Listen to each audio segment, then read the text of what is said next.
मियां नवाज शरीफ के तैयारा hijacking case में वकील ख्वाजा नवीद का कहना है कि नवाज शरीफ वापसी से कबल राहदारी जमानत हासिल करेंगे।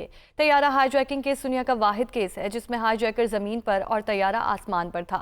इस हवाले से वकील ख्वाजा नवीद ने ब्यूरो चीफ दुनिया न्यूज़ लंदन अरसलान हसीब के साथ खुसूसी गुफ्तगू की है। आइए आपको दिखाते हैं। जी बिल्कुल, जो मियां नवाज शरीफ की वापसी जो है वो करीब आ रही है। मुख्तलिफ केसेस और मुख्तलिफ पहलुओं के ऊपर गुफ्तगू जो है वो जारी है। तैयारा हाईजैकिंग केस जिसका नवाज शरीफ ने सामना किया, उसके ऊपर बड़ी गहरी जो है डिस्कशन इन दिनों जारी है। वकील जिन्होंने मियां नवाज शरीफ को इस केस में सर्व किया, ख्वाजा नवीद साहब, वो इस वक्त लंदन में मौजूद हैं। आपसे कुछ देर पहले नवाज शरीफ के साथ उनकी मुलाकात भी हुई, हमारे साथ वो मौजूद हैं। ख्वाजा साहब, आजकल ये जो तैयारा हाईजैकिंग केस है उसके ऊपर बड़ी एक डिस्कशन हो रही है और लोगों का लिंक करने की कोशिश की जा रही है कि जिस तरह 9 मई के वाक़यात हैं उनके साथ जोड़ा जा रहा है कि उनको अगर माफ़ी नहीं देनी तो जो नवाज शरीफ के ऊपर एक इल्ज़ाम लगाया गया था कि तैयारा हाईजैकिंग का, उसको भी उसी नज़र से देखा जाए। तो आपका इस बारे में क्या कहना है? देखिए जी, बात यह अभी भी ऊपर मियाँ साहब के साथ जब बातें हो रही थी तो हम वही पुरानी बातें लंदन जेल की याद कर रहे थे। तो मैंने उस ज़माने में बयान दिया था कि ये दुनिया का वाहिद हाईजैकिंग केस है जिसमें हाईजैकर जो है वो ज़मीन पर है और तैयारा आसमान पे है। बल्कि उसमें थोड़ा सा बीच में किसी ने ऐड किया, उन्होंने कहा कि जो ऊपर था उसके पास तो वेपन भी था और जो नीचे वाला वो खाली हाथ था। तो आप समझते हैं कि 9 मई के वाक़यात का और इस वाक़े का कोई आपस में लिंक बनता है? नहीं सर, वो तो मतलब ये ना कि बात ये है कि जब ये फैब्रिकेट होने लगते हैं केस, तो वो टोटल फैब्रिकेटेड केस था और वो मियाँ साहब को जस्ट विक्टिमाइज़ करने के लिए, और उसमें बड़ा प्रेशर भी था कि उसमें कैपिटल पनिशमेंट दी जाए। वो तो अल्लाह का करम है कि वो हमारा सिंध हाई कोर्ट के जज थे और उन्होंने उसमें इम्प्रिजनमेंट फॉर लाइफ दी।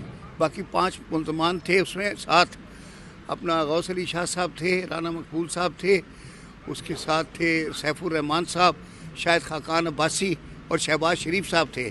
5 आदमियों को बरी कर दिया अदालत ने और सिर्फ मियाँ साहब को उसमें सज़ा दी और उसकी अपील भी हमने की। अपील में 3 जज थे, तो एक जज ने तो कहा सिर्फ 3 साल की सज़ा का केस बनता है, हाईजैकिंग का बनता ही नहीं गया। बाकी 2 जजों ने जो है उसमें वो कर दिया। अच्छा, इससे हट के आपको पता है कि नवाज शरीफ साहब जो है वो वापस जा रहे हैं, बड़ी डिस्कशन है। आप क्योंकि कानूनी माहिर भी हैं और बड़े बड़े केसेस में आपने सर्व किया मियाँ साहब को, जो राहदारी ज़मानत है उसके बारे में बात चल रही है, तो आप समझते हैं कि इसकी कोई पॉसिबिलिटी बन पाएगी? देखिए जी, इंशाल्लाह रास्ता निकल आएगा, क्योंकि और जितने लोग आए हैं, कोई दुबई से आए हैं, कोई आए हैं, राहदारी ज़मानतें लेकर आए हैं। फ़र्क थोड़ा सिर्फ ये है कि उनको FIA या वो अरेस्ट करना चाहती थी तो अदालतों ने राहदारी दे दी कि they will go and surrender in the proper court.